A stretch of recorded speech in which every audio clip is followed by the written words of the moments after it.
Welcome to Calculus. Today we will investigate differentiating trigonometric functions using the chain rule. Let's take a look at three examples, two where we apply the chain rule once and one where we have to apply the chain rule twice. Our first example is the function y equals sine of 4x to the power of 5. So I see that I need to use the chain rule because this isn't simply sine of x, it's sine of what I could consider another function, g of x equals 4x to the power of 5. So just to, again, illustrate how that works with the chain rule is really created in order to take the derivative of a composite function. So I'm going to consider that if I've got f of g of x, and I'm trying to find the derivative of the whole composition, that's equivalent to the derivative of f without changing or doing anything to g of x times the derivative of g of x. So for our function, we're going to call sine of x f of x, and really our g of x is going to be what we're calling 4x to the power of 5. So we'll keep that color-coded as we take our derivative. So we'll go ahead and set up to take the derivative of y. So I'm going to take the derivative of sine of x, so that's cosine of x. And because I'm really not doing anything to g of x there, I'm just going to record unchanged 4x to the power of 5. But then according to the chain rule, I then need to take the derivative of g of x, that 4x to the power of 5 in red, on the outside. So that's going to be 4 times the old power of 5 as a coefficient times base x, and take the power down by 1, 5 minus 1. And I could finalize that by bringing that product, 4 times 5 or 20, to the front of the expression, x to the power of 4 times cosine of 4x to the power of 5. And that would complete my differentiation here of this function y. So that's an example where we just have to use the chain rule once in order to finish the differentiation. Let's take a look at a second example. So here's another trigonometric function, cotangent. So we're looking at the composite function cotangent of x squared. So again, we just want to keep chain rule in view. And here my larger function is just going to be cotangent. And recall how the rule works. If I'm taking the derivative of the whole composition, it's going to be the derivative of f. So I'll take the derivative of cotangent first without changing x squared, which is my g of x. And then on the outside, I'm going to take derivative of g of x. I'll take derivative of x squared. So again, that's kind of my strategy. Let's employ it. So I'm going to write derivative of y.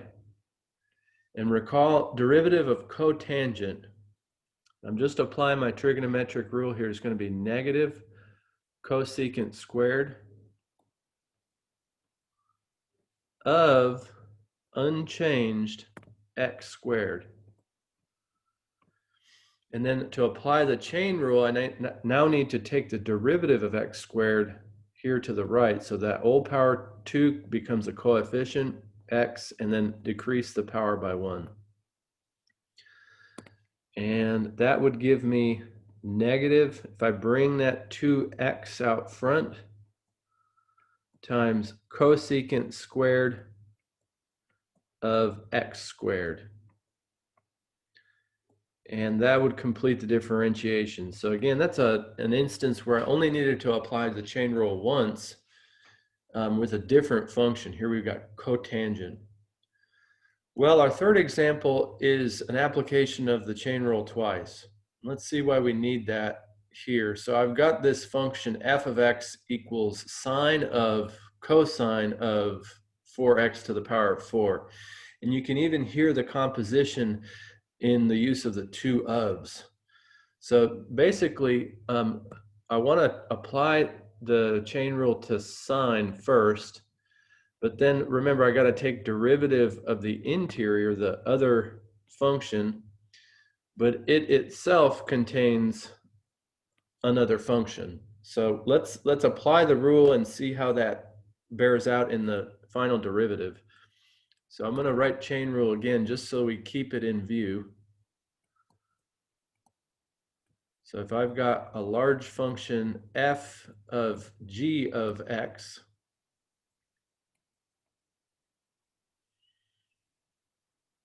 and in fact, I'm going to customize the chain rule here for this third h of x, because that's really the setup that we're seeing. So if I'm taking the derivative of all of that, the way that that's going to differentiate is going to be the derivative of f with g of h of x unchanged on the interior,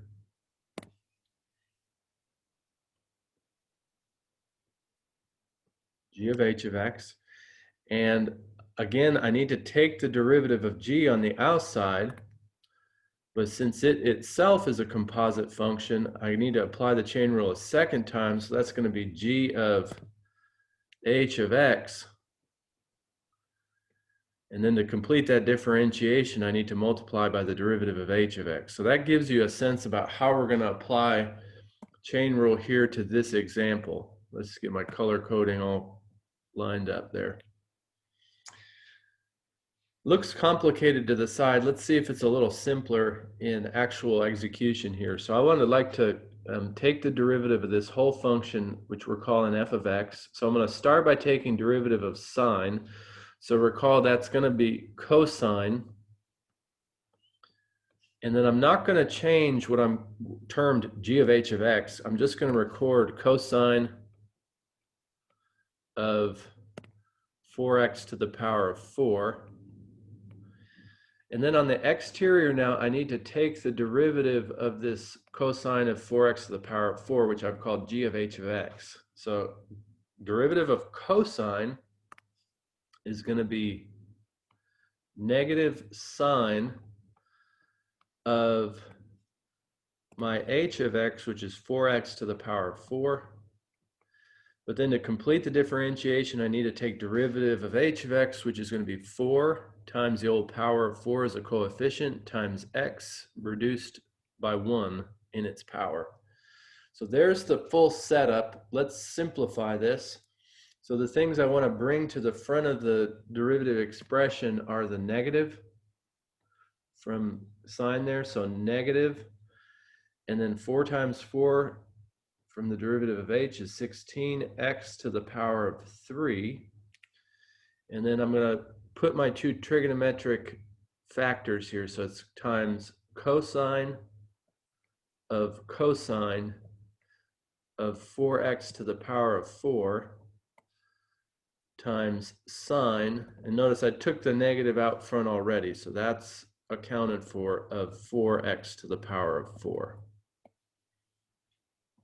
And that completes our derivative of this double composite function f of g of h of x sine of cosine of 4x to the power of 4. Thanks for joining for these 3 examples investigating application of the chain rule for differentiating trigonometric functions. See you soon.